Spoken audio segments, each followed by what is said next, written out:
శ్రీమతే నమః. మనం చేసే పూజ సక్రమంగా లేదు అని అనుకోండి, అది ఎంత నెగిటివ్లోకి వెళ్ళిపోతుంది అంటే, మనం చేసే పూజకి సంబంధించిన ఆ మూర్తి ఎక్కడుంటే అక్కడ దుష్పరిణామాలు చోటు చేసుకుంటాయి అన్నమాట. సక్రమంగా చేయకుండా నృత్య గణపతి విగ్రహానికి క్షుద్రోపాసన చేసి లేనిపోని విధాలుగా పూజ చేయటం, వామాచార పద్ధతిలో పూజ చేయటం వల్ల ఆ విగ్రహం ఎవరి ఇంట్లో ఉంటే ధ్వంసమే చేసేసింది. చివరికి కంచి పరమాచార్య స్వామి వారి దగ్గరికి తీసుకొచ్చినప్పుడు పరమాచార్య స్వామి వారు కూడా చెప్పింది అదే, వామాచార విధానంలో మనం పూజ చేయకూడదు, మనం సాత్వికంగా ఎప్పుడూ చేసుకోవాలి ఏదైనా సరే, అయినా అంతంత పెద్ద పెద్ద విగ్రహాలు తెచ్చి మనం పెట్టుకోకూడదు అని చెప్పి పరమాచార్య స్వామి వారు కూడా చెప్తారు. ఇప్పుడు అదంతా నేను ఎందుకు చెప్తున్నాను అంటే, ఏదైనా పూజ విషయం వచ్చినప్పుడు విగ్రహాలను ఏమో ఇంట్లో పెట్టుకోకండి, ఒకవేళ పెట్టుకుంటే ఆచారాలు అవన్నీ పాటించండి, అలాగే దేవాలయాలకి కూడా అంటూ ముట్టు అవి వచ్చినప్పుడు వెళ్ళకండి అని చెప్తే కొట్టిపారేస్తూ ఉంటారు చాలా మంది. ఈ మధ్య సామాజిక మాధ్యమంలో వచ్చే వీడియోలు అలాగే ఉన్నాయి, అలాగే గుళ్ళు కూడా పర్వాలేదు వచ్చేసేయండి, ఇంట్లోకి రాకపోయినా సరే మనుషులకి అది ప్రకృతి పెట్టిన వరం, పర్వాలేదు అంటున్నారు. ఎప్పుడైనా సరే అది ఎంత సాత్విక మూర్తి అయినా సరే మనం నెగిటివ్ గా ఆలోచిస్తూ క్షుద్రోపాసన చేస్తే ఆ శక్తి ఆవహించేసుకుంటుంది, ఎంత పాజిటివ్ గా ఉన్నా సరే, ఎంత సాత్వికంగా ఉన్నా సరే. అందుకే రూపం చాలా భయంకరంగా ఉంటే ఆ విగ్రహాలను తెచ్చి పెట్టుకోకండి అంటారు. అది సాత్వికంగా చేశారా, లేదు అంటే మీరు ఇంకే విధంగా చేశారా, అది కాదు, మనం సరిగ్గా చేశామా లేదా, మన ఆచార సంప్రదాయాలను సరిగ్గా పాటించామా లేదా, మనం చదివే మంత్రాలు గాని శ్లోకాలు గాని స్తోత్రాలు గాని తప్పులు లేకుండా చదివామా లేదా, ఇవన్నీ ఆధారపడి ఉంటాయి అన్నమాట మనం చేసే పూజకి. కొంతమంది చెప్తారు, నేను ఎంతో కాలం బట్టి పూజ చేశాను అయినా సరే సత్ఫలితాన్ని ఇవ్వటం లేదు, నెగిటివ్ గా వెళ్ళిపోతుంది. నెగిటివ్ గా వెళ్ళిపోవడానికి కారణం ఏంటి, మనం చేసే పద్ధతిలో సరిగా చేయట్లేదు కాబట్టి అది నెగిటివ్ గా వెళ్తుంది. మనం చేసే పద్ధతి, మనం చేసే విధి విధానాలు, సంప్రదాయాలు, ఆచారాలన్నీ పాటించామనుకోండి, అది నెగిటివ్ గా ఎందుకు వెళ్తుంది. ఈ మధ్య కాలంలో పెద్ద పెద్ద విగ్రహాలకి ఆడవాళ్ళు కూడా అభిషేకం చేసేస్తున్నారు. మడి లేదు, తడి లేదు, శుచి లేదు, శౌచం లేదు, ఏమీ లేదు. ఒకళ్ళని చూసి ఒకళ్ళు, ఒకళ్ళని చూసి ఒకళ్ళు, ఒకళ్ళని చూసి ఒకళ్ళు అలా పెట్టేసుకుంటూ వెళ్ళిపోతున్నారు, వాటికి అభిషేకాలు చేసుకుంటూ వెళ్ళిపోతున్నారు. ఇప్పుడు నేను ఈ మాట ఎందుకు చెప్తున్నాను అంటే, ఎవరినో దెప్పి పడవడానికో లేదు అంటే ఎవరినో అనడానికో కాదు, యథార్థమైన సంఘటన జరిగింది ఛత్రపతి సాహు మహారాజ్ కాలంలో అన్నమాట. ఈ ఛత్రపతి సాహు మహారాజ్ దగ్గర పీష్వా బాజీరావు మొదటి పీష్వా అన్నమాట, అతను పనిచేస్తూ ఉండేవాడు ప్రధానమంత్రిగా. అతను ఉండడానికి ఒక కోట కట్టుకుంటాడు, శనివారపేట, మీ అందరికీ తెలిసే ఉంటుంది ఆ పేరు, బాజీరావు మస్తానీ కథ. సరే అతను ఉండడానికి పెద్ద కోట, చాలా ప్రెస్టేజియస్ కోట అని చెప్పచ్చు దాన్ని, అంత అద్భుతంగా కట్టుకుంటాడు కోటని. అలా రోజులు గడుస్తున్నాయి. 1828 సంవత్సరంలో ఆ కోటలో అగ్ని ప్రమాదం జరుగుతుంది. కోట అంతా కాలిపోతుంది తెలుసా, ద్వారాలు ఆ ఇటుకలతో చేసిన ఆ చుట్టూతా ప్రహరీ ఉంటుంది, మిగతాదంతా కాలిపోతుంది. అప్పుడు ఆ కాలంలో పెద్దవాళ్ళు ఏం చెప్పారు అంటే, 13 సంవత్సరాల యువరాజు ప్రాణాలు పోయాయి ఆ కోటలో, ఈ ప్రాణాలు పోయిన యువరాజు అలాగే కొన్ని ఆత్మలు అక్కడ తిరగటం వల్లే ఆ సంఘటన జరిగింది అన్నారు. ఎందుకంటే 7 రోజుల పాటు అలా తగలబడిపోతూనే ఉంది ఆ కోట, ఎన్ని ప్రయత్నాలు చేసినా సరే ఆ మంటల్ని ఆపలేకపోయారు. అసలు ఎందుకు జరిగింది ఆ సంఘటన, ఆ యువరాజు ఎందుకు మరణించాడు అంటే, 1732లో పీష్వా మాధవరావు మరాఠా సామ్రాజ్యాన్ని పరిపాలిస్తున్న కాలంలో ఈ పీష్వా మాధవరావు మంచాన పడతాడనమాట, అనారోగ్యం వచ్చి. రఘునాథరావు అతను పరమ దుర్మార్గుడు. ఈ శంభాజీ మహారాజ్ ప్రాణాలు పోవడానికి కారణమైన ఇద్దరు ఎలాగో, ఈ రఘునాథరావు కూడా ఈ మాధవరావు ప్రాణాలు పోవడానికి, అతని తమ్ముడు ప్రాణాలు పోవడానికి ఒకనొక కారణం అనమాట. ఈ రఘునాథరావుకి ఎలా అయినా సరే రాజ్యాన్ని చేజిక్కించుకోవాలని, సింహాసనం మీద కూర్చోవాలని దుర్బుద్ధి పుట్టింది. మాధవరావు ఎలాగో మంచం మీద పడ్డాడు, ఎప్పుడు ప్రాణం పోతుందో తెలియదు, ఆ ప్రాణం తీసేయాలని అనుకుంటాడు. అనుకుని ఒక మాంత్రికుడి దగ్గరికి వెళ్తాడు. వెళ్ళి, నాకు ఒక విగ్రహం కావాలి, నేను ఇలా మాధవరావు ప్రాణాలు తీసేయాలని అనుకుంటున్నాను, కాబట్టి దానికి సంబంధించిన పూజ నాకు చెప్పు అని తెలుసుకుంటాడు.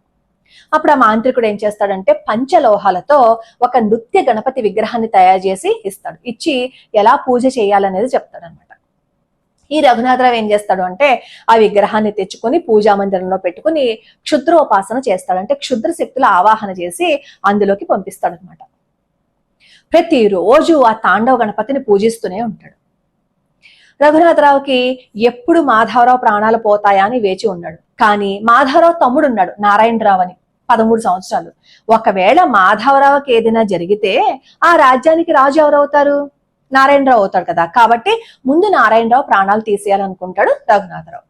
అందుకని ఎంత దుష్ట బుద్ధో చూడండి. ఇంకొకటి ప్రాణాలు తీసేసి సింహాసనం కావాలనుకుంటారు. అంతే, మన వాళ్లే మనకి వెన్నుపోటు పొడిచేస్తారు. మన చరిత్ర ఎప్పుడైనా తీసుకోండి, బయట వాళ్ళకంటా మన వాళ్లే వెన్నుపోటు పొడి చేసిన దృష్టాంతాలు ఎన్నో కనబడతాయి. అయితే ఈ రఘునాథరావు అతని భార్య ఏం చేస్తారు అంటే కొంతమంది దుర్మార్గులని ఏర్పాటు చేస్తారు ఈ నారాయణరావు ప్రాణాలు తీసేయడానికి. పాపం ఒకరోజు పడుకుంటాడు తన గదిలో నారాయణరావు. ఈ దుండగులు వస్తారు. పాపం వాళ్ళని చూసి నారాయణరావు పరిగెడతాడు. ఈ రఘునాథరావు దగ్గరికే పరిగెడతాడు, ఎందుకంటే రక్షిస్తాడేమో. కానీ ప్రాణాలు తీసేమంది అతనే అని పాపం ఈ నారాయణరావుకి ఏం తెలుసు. అలా పరిగెట్టుకుంటూ వెళ్ళి ఈ రఘునాథరావు యొక్క పూజా మందిరంలోకి వెళ్ళిపోతాడు నారాయణరావు. ఈ దుర్మార్గులు కూడా పూజా మందిరంలోకి వచ్చేస్తారు. వద్దొద్దు, నన్నేం చెయ్యొద్దు, వద్దు నన్నేం చెయ్యొద్దని ఎంత బతిమాలుకున్నా సరే వాళ్ళు వినకుండా పాపం ఈ నారాయణరావుని ముక్కలు ముక్కలు చేసేస్తారు. అప్పుడు ఆ రక్తం అంతా ఏమవుతుంది తెలుసా? పూజా గదిలోకి వెళ్ళాడు కదా, అక్కడ రఘునాథరావు పూజిస్తున్న తాండవ గణపతి విగ్రహం ఉంది కదా, అభిషేకం చేసేసారా రక్తంతో అన్నట్లుగా ఆ విగ్రహం అంతా ఈ నారాయణరావు యొక్క రక్తం పడిపోయి పూర్తిగా అభిషేకంగా అయిపోతుంది. ఆ రోజు నుంచి ఆ కోటలో ప్రతిసారి ఏదో ఒక నష్టమే జరుగుతూ వచ్చింది. ఈలోపు అక్కడ ఉన్న వాళ్ళందరికీ రఘునాథరావు యొక్క దుర్మార్గం తెలిసింది, తన్ని తగలేశారు. ఈ రఘునాథరావు ఎంత దుర్మార్గుడు అంటే బ్రిటిష్ వాళ్ళ జెండాని కోట మీద ఎగరేసినంత దుర్మార్గుడు అనమాట. వాడికి ఎంతసేపు డబ్బు డబ్బు డబ్బు డబ్బు పరపతి ఇవే కావాలి వాడికి. సరే, ఈ రఘునాథరావు కూడా మరణించేశాడు. ఈ మరాఠా సామ్రాజ్యం అంతమైపోయింది. తరువాత ఈ రఘునాథరావుని ఎప్పుడైతే తండ్రి తగలేశారో ఒక దొంగ ఏం చేస్తాడు అంటే అక్కడ ఉన్న విగ్రహాలని దొంగిలించుకుని తీసుకెళ్తాడు అనమాట. అతని పేరు షట్కావరో షవట్కారో ఏదో పేరుంది. తీసుకెళ్లిన తర్వాత ఆ తీసుకెళ్లిన వ్యక్తికి నష్టం జరుగుతుంది, భయం వేస్తుంది అనమాట. మొత్తం తీసుకెళ్లిన విగ్రహాలన్నీ చోట పెట్టేస్తాడు. కొంతకాలానికి ఆ మహారాష్ట్రలోనే సచ్చిదానంద స్వామి అని ఆయనకి తాండవ నృత్య గణపతి విగ్రహం దొరుకుతుంది. తీసుకువెళ్తారు. తనతో పాటు తీసుకువెళ్ళింది మొదలు ఆయనకి కూడా ఆరోగ్యం బాగుండడం లేదు. అప్పుడు ఆయన ఏం చేస్తారు అంటే ఒక బావిలో వేసేస్తారు. అలా ఈ విగ్రహం ఎవరి దగ్గరుంటే వాళ్ళకి నష్టము, కష్టము, ప్రాణాలు పోవటం. అసలు ఎన్ని కుటుంబాలన్నీ నాశనం అయిపోయాయి అంటే ఒక నృత్య గణపతి విగ్రహానికి క్షుద్రోపాసన చేస్తే ఎంత విధ్వంసం సృష్టించేస్తుంది అనడానికి ఈ సంఘటన ఉదాహరణ అనమాట. ఆ తర్వాత ఒక అయ్యంగారికి దొరుకుతుంది అనమాట ఈ నృత్య గణపతి విగ్రహం. అప్పుడు కంచి పరమాచార్య స్వామి వారి దగ్గర తీసుకెళ్తే పరమాచార్య స్వామి వారు చెప్తారు, ముందు ఇక్కడి నుంచి తీసుకువెళ్ళిపోండి, మీరు మళ్ళీ దాన్ని మామూలు స్థితికి తీసుకురండి, పూజలు చెయ్యండి. ఎవరికైనా సరే మనం పూజ చేసేటప్పుడు సక్రమంగా కాకుండా క్షుద్ర ఉపాసన చేస్తే తర్వాత తరాలు ఇలానే అయిపోతాయని చెప్పి పరమాచార్య స్వామి వారు కూడా హెచ్చరిస్తారనమాట. అంటే ఒక ఆస్తి సంపాదించుకోవాలి అన్నా, ఒక రాజ్యాన్ని సంపాదించుకోవాలి అన్నా ఇదివరకటి కాలంలో ఇలా క్షుద్ర పూజలు చేసేవారు. ఇప్పుడు వెంటనే నాకు కింద కామెంట్లు పెడతారు, ఇప్పుడు ఉన్నాయండి క్షుద్ర పూజలు అని. ఇప్పుడు అంతగా ఉపాసన చేసేవాళ్ళు ఎక్కడ మనకి కనిపించరు. ఒకవేళ మేము ఉన్నాము చేస్తున్నాము అని ఈ కాలంలో మన మధ్య తిరుగుతూ చెప్తున్నారు అంటే అది మాత్రం అబద్ధమే. ఎక్కడో అరణ్యాలలో మనకి దూరంగా ఎక్కడో ఉంటారు ఇలాంటి క్షుద్ర ఉపాసనలు చేసేటవాళ్ళు.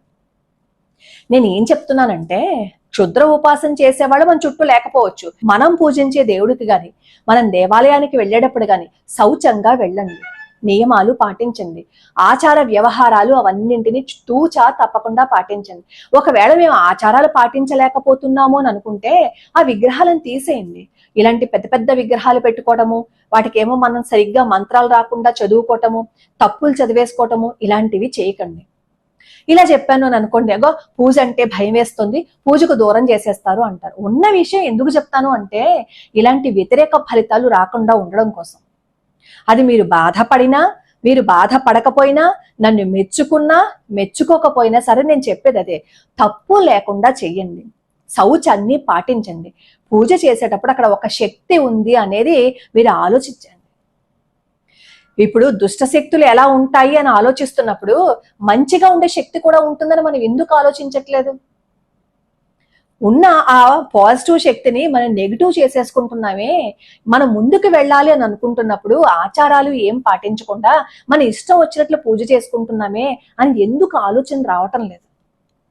ఇప్పుడు నేను ఈ రఘునాథరావు సంఘటన చెప్పాను చూసారా, ఇలాంటి సంఘటనలు చరిత్రలో ఎన్ని జరిగాయో అవన్నీ వింటుంటే భయం కూడా వేస్తుంది. అసలు పృథ్వీరాజ్ చౌహాన్ ఇన్సిడెంట్ లో కూడా ఇలాంటి జరుగుతుంది తెలుసా.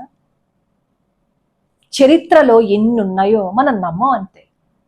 కాబట్టి కాస్త మీకు ఒకవేళ ఆచారాలు వ్యవహారాలు పాటించాలి అని అనుకుంటే మీరు చదివే స్తోత్రమైన శ్లోకమైన తప్పు లేకుండా చదవండి, ఆచారాన్ని పాటించండి. ఇంట్లోకి రాకూడని సమయంలో పూజలకు వెళ్ళడం కానీ, ఇంకొకరి ఇంటికి తాంబూలాలకు వెళ్ళడం కానీ, ఎవరైనా ఇంటికి వస్తే మంచినీళ్ళు అవి ఇచ్చేయడం కానీ చేయకండి.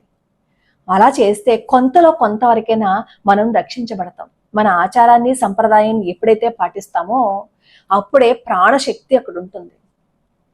ప్రాణశక్తిని మనం తీసేసుకుని నిర్జీవంగా ఉన్న చోట మనం ఉండి మేము ఎంత చేసినా ఫలితం లేదు అంటే దానికి ఎవరేం చేయగలుగుతారు చెప్పండి. ఇది నిజంగా యథార్థంగా జరిగిన సంఘటన అన్నమాట. అక్కడ ఉన్నది నృత్య గణపతే, కానీ చేసిన ఉపాసన చూడండి ఎలాంటిదో.